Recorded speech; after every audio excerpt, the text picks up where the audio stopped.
YouTube Ozic going the GOAT House is back after the Senior Bowl, and I'm breaking down my biggest winners heading into the NFL draft, a stock report, where the players were before the Senior Bowl and kind of where they're at now after their performances and maybe some of the teams that they may fall to in the NFL draft. I could sit here and list about 30 guys that probably had a positive outing in the week of the Senior Bowl, but just talking about the biggest winners in my opinion here. So 11 prospects we're breaking down. Plenty of NFL draft coverage on the way. Got some Super Bowl coverage on the channel, more to come as well.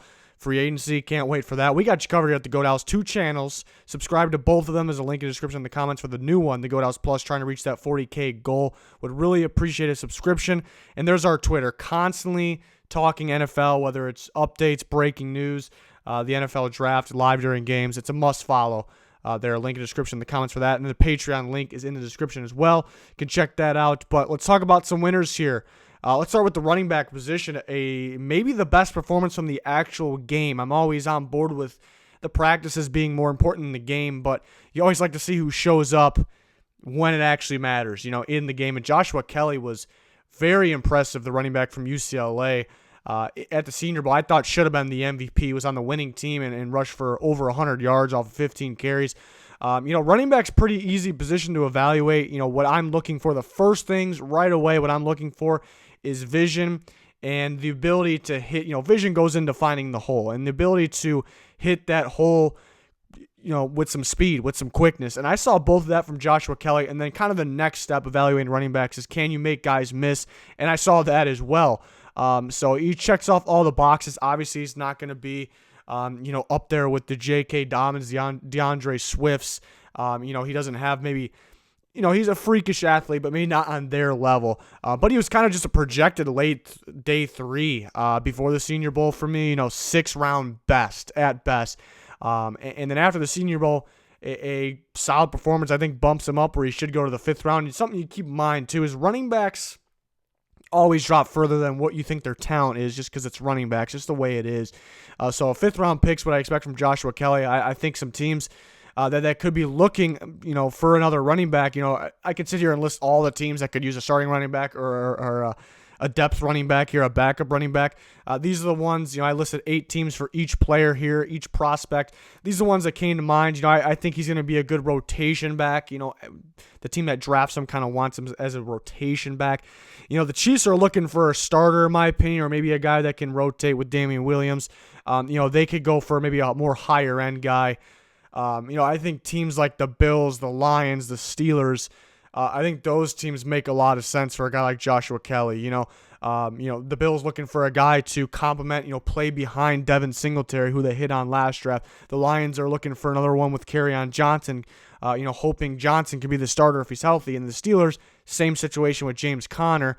Even though, maybe the Steelers, they've been drafting guys around this range. So maybe it's a kind of a go big or go home there for the Steelers. So, yeah, I think the 2 teams that stand out the most, I think the Bills and Lions, because I think Joshua Kelley's going to be a solid rotation back when he comes in. So he definitely helped himself. I thought he was the actual MVP, offensive MVP, I should say, of the actual Senior Bowl. Even though they like to give it to the quarterbacks, it's the Senior Bowl. What are you going to do? Next up, let's take a look at some receivers. We got quite a few of them here. KJ Hill, very interesting prospect, receiver from Ohio State, 6 foot, 192, a lot of hype from the Senior Bowl, mainly from the practices, which I did say the practices are more important. I do think there's a bit of overreaction, not just with KJ Hill, but I guess the receivers / tight ends in the one-on-one drills. And why I say that is because the one-on-one drills, I expect the receivers to get separation every time. To me, it's a problem if they don't. The cornerback or the defensive back is at a complete disadvantage in that drill. The quarterback's staring down that one receiver. He only has one option. Nobody's coming at the quarterback. It's pretty simple for the receiver. But KJ Hill did have tremendous separation in those drills. Very good off the line. You see the footwork, kind of, reminds me of, you see what Tyreek Hill does and how he's able, and I'm not comparing KJ Hill to Tyreek Hill whatsoever in terms of their style of play, but what I love about Tyreek Hill and his release off the line, he's able to move laterally, side to side with, his feet parallel. Like it's rare. He's able to move at a speed like that. And I saw, some similarities there from KJ Hill, able to kind of shift your feet around while moving, almost at full speed, which is a rare talent. And some good double moves, able to get separation. So he won a lot of those one-on-one drills.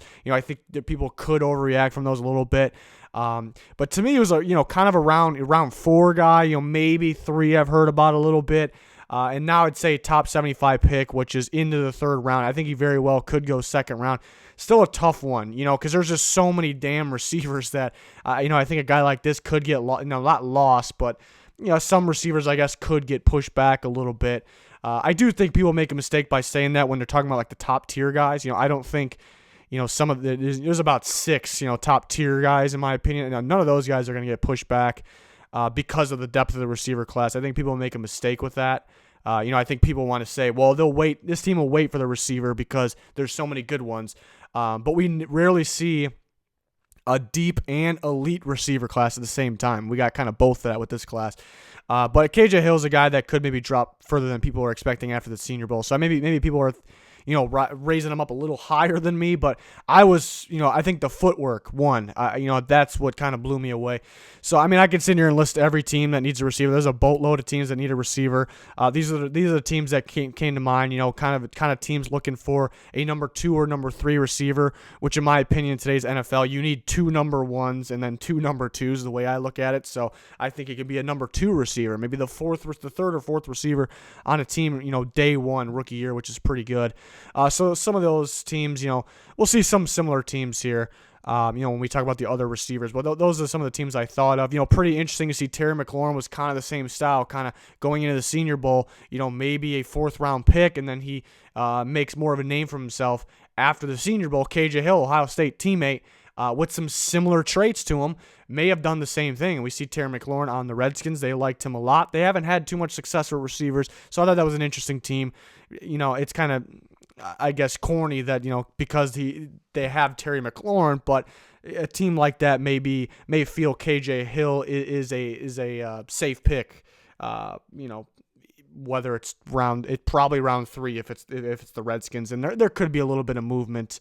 With a lot of these teams to go up and get their guy here. Next up, another receiver, Van Jefferson was super impressed. Another guy, I guess with his footwork, with his route running ability, again, not going to overreact too much from one-on-ones. I thought he was the most impressive for one-on-ones. Like I said, KJ Hill, probably the best footwork, most impressive footwork. Van Jefferson, to me, was probably the most impressive overall, with the footwork. Mainly double moves, head fakes, hand fakes even. You see that a lot in the NFL. Throwing the defender off, make your body tell him one thing when you're doing the other thing. That's what I love from Van Jefferson in the one-on-ones. Again, not going to overreact from the one-on-ones, but I did see some impressive things there. 6'1", 197. I thought that was a little interesting because I thought he was taller than that. So nothing. It's not a huge deal or anything, but just thought that was interesting. Before the Senior Bowl, I thought he was kind of round 3. That's kind of where he would go. Maybe he would sneak in end of round 2. And I'm thinking he could be a 2nd round pick. Now, it's very tough with these receivers. Every single year it's tough because every team has like a different board because what style receiver are you looking for? Are you more comfortable taking the guys that have the good releases, the speedy guys, the physical guys that can catch it even if they're covered? So really, nobody knows when these receivers are going to come off the board. We kind of have an idea, but it's going to be pretty interesting. So you see some of the similar teams there, some other teams. I know like a team like the Raiders need a receiver, but I'm predicting them to. They got 2 first-round picks. I think they're going to take one of those guys in the 1st round, those elite guys. I really think they should. I think they will. That's kind of why I wouldn't listen to a team like the Raiders or some of these other teams that we kind of just expect to take a receiver earlier than the KJ Hills, the Van Jeffersons. It maybe the Eagles may be a lock to take, not a lock, but they could very well take one in the 1st round. But I would like Van Jefferson for them. So he impressed me. And then one more receiver, Denzel Mims, one that, impressed me more with, I guess, the point of the catch, where, as the ball is coming down to their hands, like the way he reacts to it, the way he plays off the corner. I actually saw a little bit of contact, push off right as the ball was dropping in. But what I liked about this is I think it was consistent, and it was at the point where it's not enough for them to call it. We see this a lot in the NFL. There's some top tier receivers that use their hands quite a bit, but it's never called because it's nothing major. It's things I think he'll get away with, and I think he should. If we call that every time, we're gonna have a problem. And it was almost like instincts. Like he knew when to do it. He knew when, he was able to do it and make it, slight enough where it's not going to cause any problems. And then the hands, the hands are there. Probably the best hands at the Senior Bowl. I like the length too, 6'2", 206. It shows up on tape. I think even more than that. Catching the ball in stride across the field, an overthrown ball, seeing him go up and grab it, the ones that you think would be well overthrown. Some teams I listed there, for some reason, it's the first team that comes to mind is the Ravens there. I really like him with Lamar Jackson. The idea of that Lamar Jackson rolling out, throwing it in stride while Denzel Mims is catching it in stride. Just kind of a feeling that not that I'm saying he's going to land with the Ravens, just kind of something that, kind of gets me there, that I think that's a good fit. In similar situation, he was probably an early round 3. I think he's a pretty safe pick in round 2 right now. Like, I don't really see any negative to Denzel Mims. Like, there's times where, he's not going to get as much separation maybe as a KJ Hill or a Van Jefferson, but I trust him a little more with the catch. Basically, when the ball's coming down, the point of the catch, the point of attack, I think that's when Denzel Mims is great. And he does have the athleticism. He does have the separation ability. So I like that about Denzel. I think he's a safe pick. That's kind of what I'm getting to there. A team like the Saints, pretty tricky too, because they don't have a second round pick. I would like Denzel Mims very much for them, very much, but first round too early, don't have a second round pick. Maybe receivers are going to drop. Good receivers are going to drop, so maybe he gets to the third round of them. Moving on, Adam Trautman, tight end from Dayton. Really wasn't considered too much at the way too early stage. Still, the Senior Bowl, the Combine. I got a whole bunch of tape to go over. A guy that really wasn't on the radar for top tier tight end in the class. Meaning, top 3 or in the conversation for the top tight end. And now he actually is. Projected day 3 guy before, not really on anyone's radar for the most part. But now I'm thinking a second round pick. He's in the conversation for a top 3 tight end in my opinion. And this is kind of the guy, today's NFL. You see everyone taking those guys that are proven blockers. We've seen them, pass block, kind of get downfield, even block at a high level down there. And then you see the catch ability and even the running ability there. That's kind of that's where they're the sleeper pick, And guys like George Kittle, that proven blockers that you could see have a little wiggle to them. They have a little athleticism. We can work with that. The guy's not in his prime yet. He's going to gain the athleticism because we've seen he's already got the the ability to block. I think it's one of those types of guys, and showed a total package of it at the Senior Bowl. Really, 6'5", 251, good size. So some teams that may be on the lookout for tight ends there in kind of round 2 range. That I like. So Adam Trautman's a big riser because he's one of those tight ends that everyone's hitting on these days. So definitely one to look out for. Some offensive lineman, Jonah Jackson, guard from Ohio State, 6'3", 310. Kind of known as a third or fourth round guy for me before the Senior Bowl. And you see the pretty good rise there, second round pick, in a big, because he was able to, it's the beauty of the Senior Bowl. Kind of just getting the opportunity to showcase your skills to coaches and scouts, GMs, because some guys really don't get to do this. I know the Combine's another great opportunity, for positions like this, for offensive linemen mainly, and maybe D linemen. The Senior Bowl is the greatest opportunity. You see these one-on-one drills, especially for the offensive linemen, are a great opportunity, and especially in this draft class. He really won this because he put on a good show in the practices, but in the game, but mainly because the guard class isn't that strong. There's not too many good ones, and some of the other ones that were kind of in the conversation around round 2, round 3, weren't able to be there. And then you guys got guys like Nick Harris from Washington, a little disappointing there.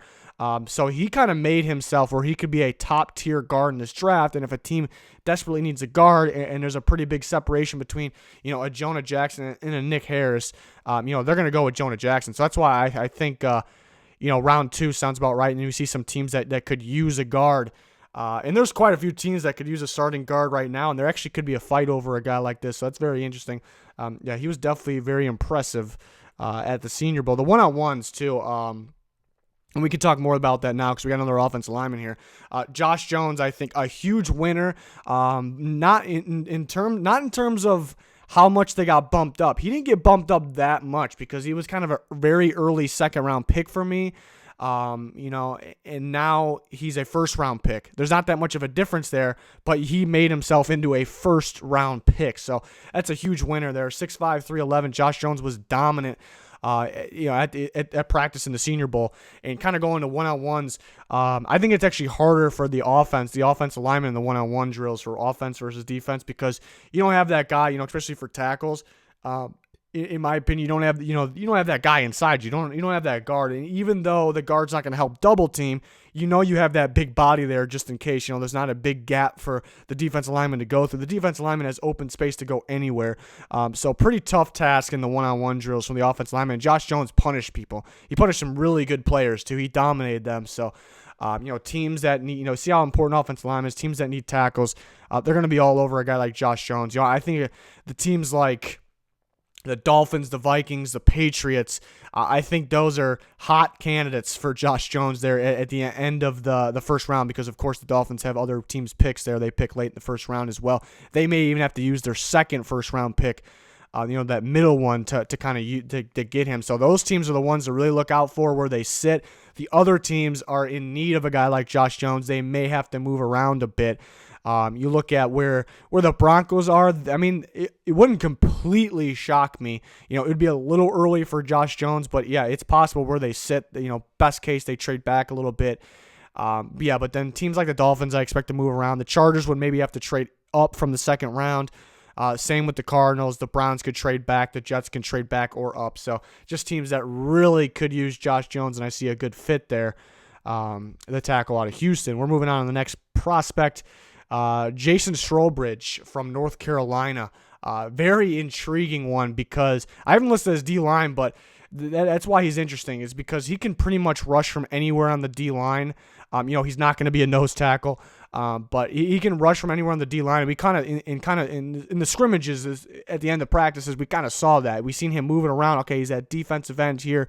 More of like a 4-3 DN. We see him at 3 technique, kind of playing inside, and pretty effective from pretty much anywhere.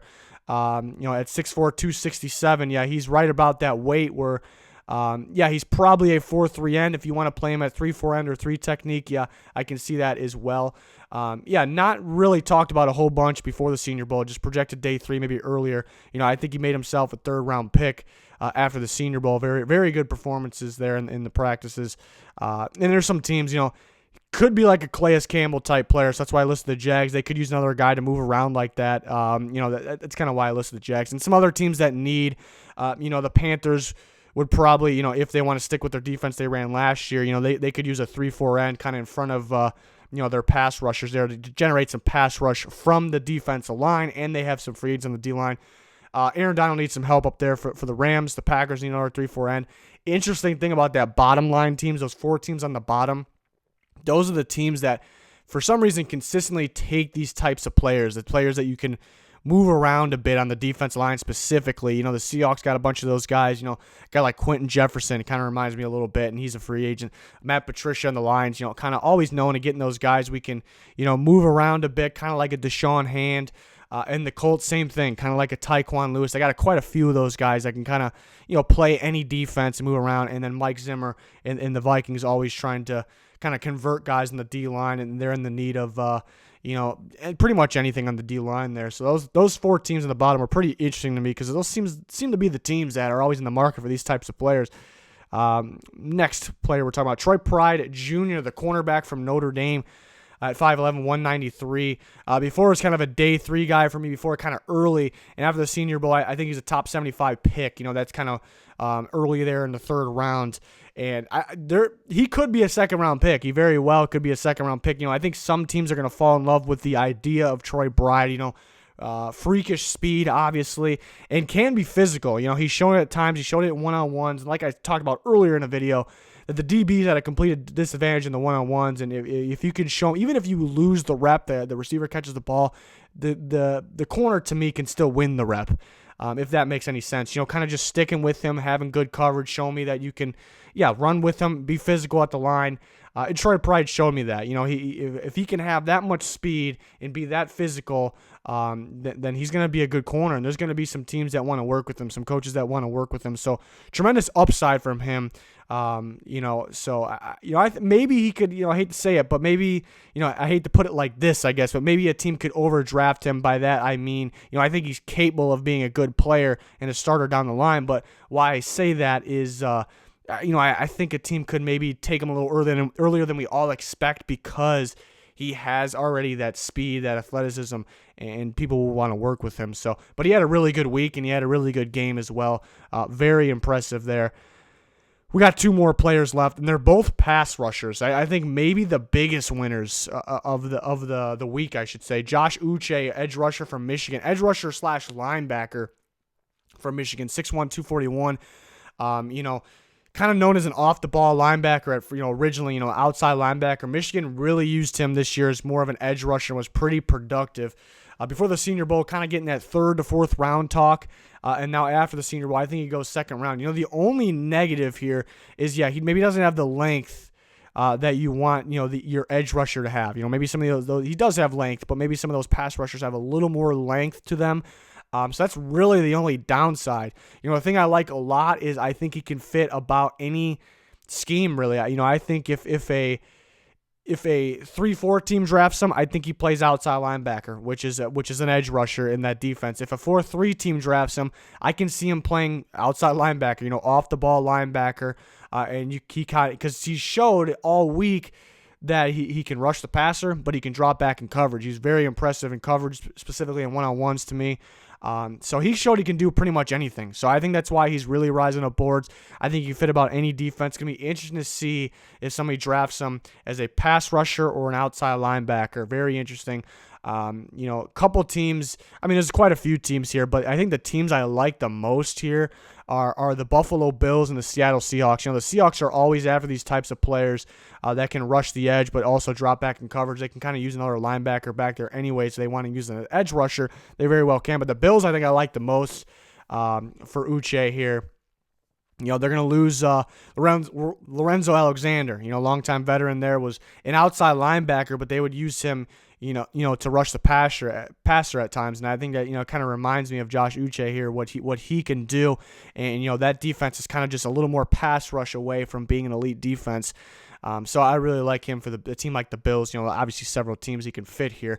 But he really helped himself. We know that he can rush the passer, but what was impressive was his ability to drop back in coverage and cover downfield. I think the biggest winner overall, to me, was another edge rusher, was Bradley Anae from Utah. Very impressive dude, 6'3", 257. Another guy that I can fit. I can see fitting any defense here. I think he can go play 4-3 end. I think he can play 3-4 outside linebacker.